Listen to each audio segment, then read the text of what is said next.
Thank you for joining us for today's Wisconsin Farm Bureau Lunch and Learn, where we will learn about robotic dairy farming from Taylor County Farm Bureau member Jake Peisig.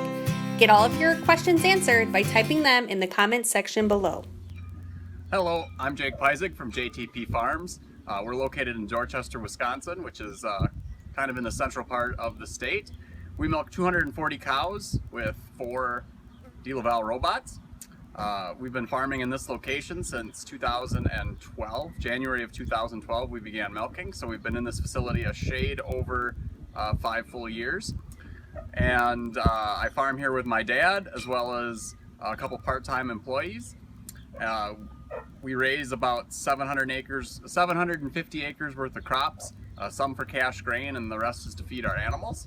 A little bit about myself is I graduated from Colby High School, graduated from UW River Falls with an ag education degree, and worked outside of the dairy farming part of it, but more in the agribusiness side for 7 to 10 years before I decided to come home and farm with my dad.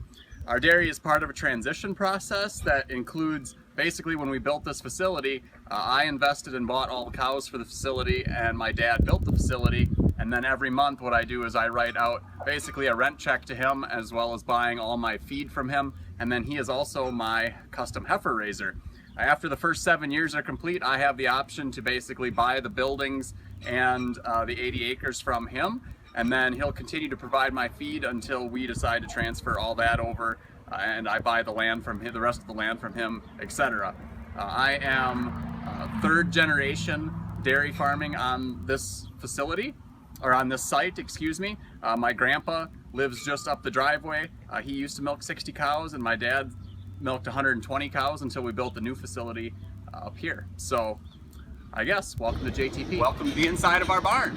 In this barn, we have all of our calves, our sick and cows that aren't quite feeling quite as well, our cows that are gonna have babies, and then the cows that are waiting to have babies basically about 3 weeks before they have them.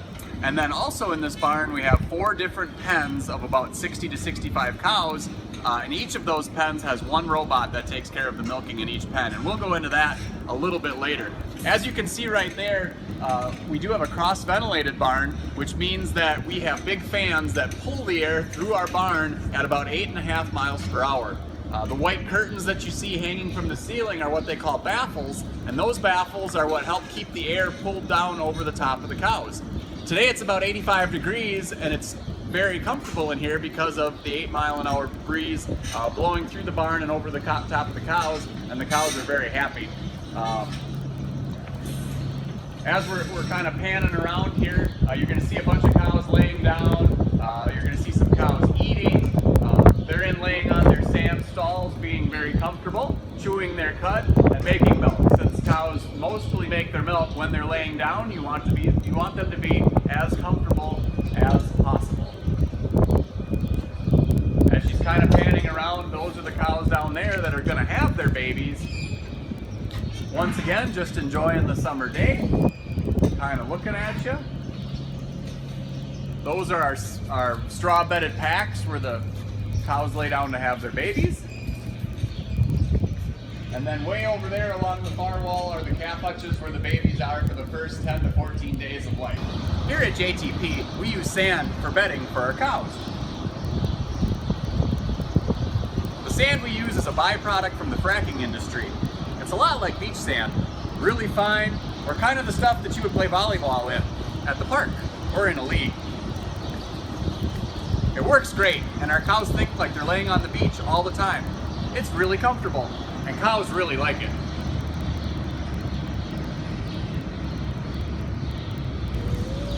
All right, in our barn, like I was saying, there are 4 pens of about 60 to 65 cows. We're gonna take a snapshot of just one of those 4 pens right now. So basically, we have what they call a guided cow flow system, which basically means we allow the cows to make their own decisions, but when they make their decisions, we want them to be in our favor. So basically think of the cows as making a circle all day long between eating and laying down and sleeping. Eating, laying down and sleeping. So the cow that you're looking at right there, 7675, came up to what they call a smart gate, which basically reads an RFID tag in their ear that knows who they are and when they came to be milked. the last time. This cow here has been probably longer than 6 hours since she's been milked. So the computer reads the tag in her ear and then opens the gate and puts her into the holding area. Whoop. She's playing with the computer right now. But it swung and was gonna put her into the holding area to be milked right before the robot.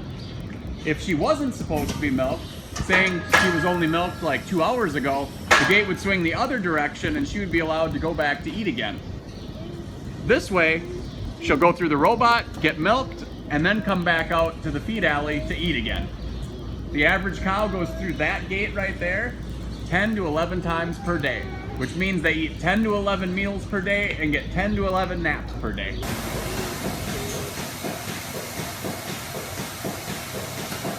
All right, here we go.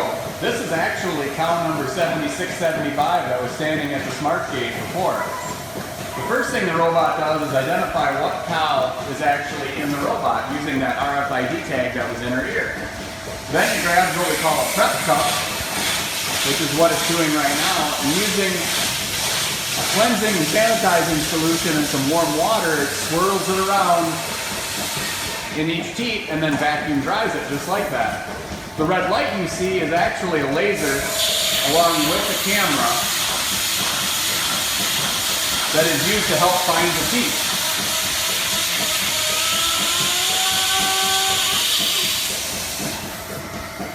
The average cow comes through the robot 2.6 times at JTP every day,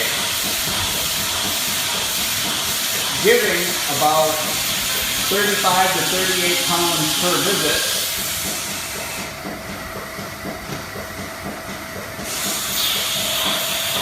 Which is about the equivalent of 4 to 5 gallons of milk per time that they're milked.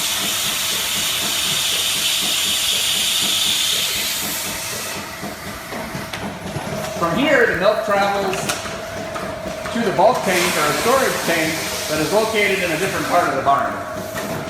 And from there, it goes to a cheese plant to be made into pepper jack cheese that you might eat at Subway.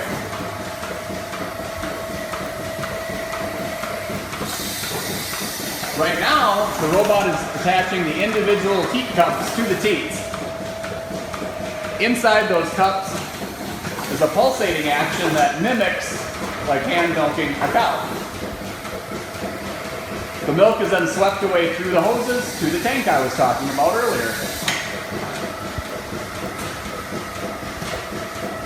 The robot uses a bunch of different sensors to determine when the cow is done, and then will retract each teat cup as each quarter of the cow is done being milked.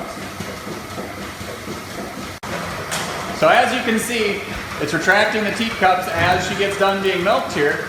The arm comes out of the way that was holding the hoses to get out of her way. And eventually here in a few short seconds she'll be done. To keep her occupied while she's in the robots, we actually feed her a small pellet, kind of like what you would feed to rabbits or horses or something like that. And what it does is it basically gives her something to do while she's in the robot. Our pellets are cherry flavored. So along with being nutritional, they also have kind of a fun flavoring to them as well. Right now the last teat cup is being retracted. The robot arm is going to go in and spray an iodine disinfectant on her to help prevent her from getting any infections into her udder.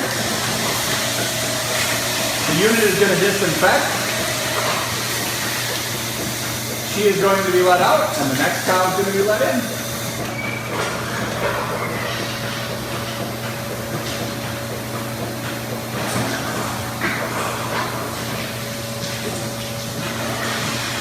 And we start the process over. So this right here is the touch screen on the robot. As you can see, it was cow 7675. And what the screen is telling us is actually a little bit of current knowledge as well as things that the computer thinks the cow is supposed to be. So up here, the bottom number is the number that the pounds of milk the cow has given so far. The top number is what the computer thinks that she should give.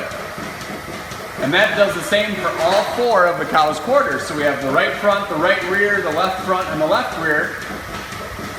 Same thing, bottom number, how many pounds she's given. the top number, what the computer thinks that she should give, and then this over here is her flow rate. When the flow rate drops down to a certain point, the teat-cup will be retracted because that means that the cow is done being milked on that quarter. The big thing that the computer does for us is it watches if, say, her expected yield or what she gave on this quarter right here was only half of what the computer thought she should give.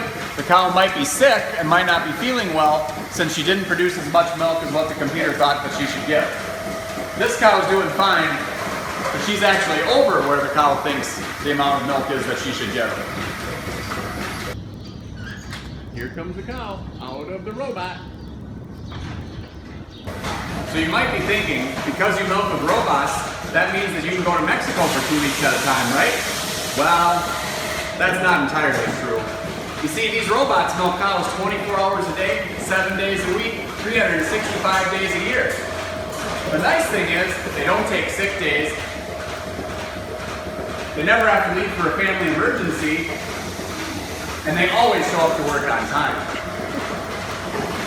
The robots milk an average of about 170 milkings per day. And since they've been installed, they've each milked over 300,000 milkings. But when the robot breaks down, how do you know? Well, it comes down to this. Your cell phone. The robots actually have their own app that beeps and tells you when they're broke down. So you can come in and fix them. Because if the robot is down for an hour, that's 250 pounds of milk and money that is just going down the drain that can be used to help fix the robot. On average, robots cost about $200,000 installed. But if you compare maintenance costs to that of other similar milking systems, they are still very similar. People wonder why we went with robots. Most of the reasons are the 3 reasons I outlined before. They never call in sick, they always show up to work on time, and they're way more reliable and consistent at the job that they do. From our family to yours, thank you for tuning in today. And remember, nobody knows dairy products better than the farmers that produce them. So take time this June Dairy Month to enjoy a tall glass of milk and attend your local June Dairy breakfast. For answers of where to find that local dairy breakfast, go to dairydaysofsummer.com.